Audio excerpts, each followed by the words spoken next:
तर पहलगाम हल्ल्यानंतर भारतावर 10 लाखाहून अधिक सायबर हल्ले होण्याची शक्यता आहे। पाकिस्तानकडे भारतासोबत लढण्यासाठी सैन्यसाठा नाही, त्यामुळे भारताला दुसऱ्या कारणाने हानी पोहोचवता येते का, हेच त्यांचं ध्येय आहे। निवृत्त लष्करी अधिकारी अभय पटवर्धन यांनी हे वक्तव्य केलंय।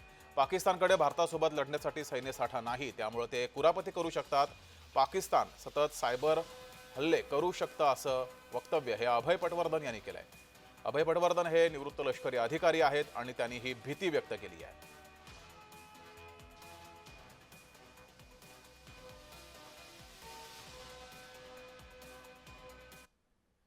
जम्मू काश्मीरच्या पहलगाम येथील 26 पर्यटकांवर हल्ला झाल्यानंतर भारताने सुद्धा आता उत्तर द्यायला सुरुवात केलेली आहे। आपण जर बघितलं असेल तर मोठ्या प्रमाणात आता सायबर ऍक्टिव्हिस्ट मोठ्या प्रमाणात झाले ना। आता सध्या जी बातमी येत आहे ते 10 लाख सायबर अटॅक खऱ्या अर्थानं भारतावर होता। विविध इस्लामिक असेल किंवा इंडोनेशिया असेल अशा लोक इथून सगळ्या मोठ्या सायबर हल्ले होत्या भारतावर। कसं बघता आपण?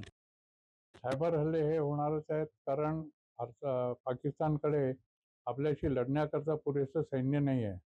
त्यामुळे आपल्याला कुठल्या दुसऱ्या प्रकाराने हानी पोहोचवता येते का, हे त्याचं ध्येय आहे। आणि त्यात त्याला मदत करायला चीन आहे। चीन हा सगळ्यात मोठा जगातला सायबर ॲक्टिव्हिस्ट आहे। त्यांनी युरोपमधल्या 4 देशांचं इन्क्लुडिंग ब्रिटन सायबर नेटवर्क उद्ध्वस्त केलं होतं। अमेरिकेचं सायबर नेटवर्क उद्ध्वस्त केलं होतं। आपल्या इथे सुद्धा त्यांनी काही वेळेला आपली नॉर्दर्न ग्रिड इलेक्ट्रिसिटी जी आहे ती फेल केलेली होती। काही वेळेला आपले एअरफोर्सचे विमानं जी आहे ती त्याच्या सायबर हल्ल्यामुळे पडलेली आहेत।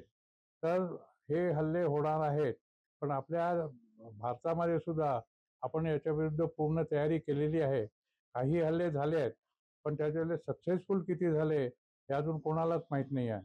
त्यामुळे त्याच्यावर जास्त चिंता करणं योग्य नाही। ज्यावेळेला ते सरकारच्या कुवतीबाहेर जाईल, त्यावेळेला सरकार स्वतःच सांगेल की सायबर हल्ल्यांपासून तुम्ही सावध राहा। या संपूर्ण संदर्भात आपल्यासोबत बोलण्यासाठी पटवर्धन सर होते। तेजस मोहतुरे, जय महाराष्ट्र न्यूज, नागपूर।